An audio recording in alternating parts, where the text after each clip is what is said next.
বন্ধুরা, যে সাপকে দেখলেই মানুষ ভয় পায়, ভগবান শিব সেই সাপকেই গলায় ধারণ করেন। কিন্তু কেন জানেন?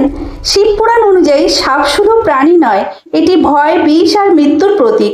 মহাদেব গলায় সাপ পরে জানান, ভয়, মৃত্যু এমনকি বিষও তার নিয়ন্ত্রণে। শুধু তাই নয়, নাগরাজ বাসুকী ছিলেন শিবের পরম ভক্ত, তাই শিব তাকে নিজের অলংকার করে নিয়েছিলেন। যিনি সকল জীবকে সমানভাবে ভালোবাসেন, মানুষ, দেবতা, পশু পাখি সবাই তার কাছে সমান। ভয়ঙ্কর ও বিষধর সাপকেও তিনি আশ্রয় দিয়েছেন নিজের গলায়। পুরাণ মতে একবার সাপেরা ভয় আর অভিশাপে কষ্ট পাচ্ছিল, তখন তারা মহাদেবের শরণাপন্ন হয়। শিব তাদের রক্ষা করেন এবং নিজের গলায় ধারণ করেন। এর মাধ্যমে তিনি দেখান, যে প্রাণীকে সবাই ভয় পায় তাকেও ভালোবাসা ও আশ্রয় দেওয়া যায়।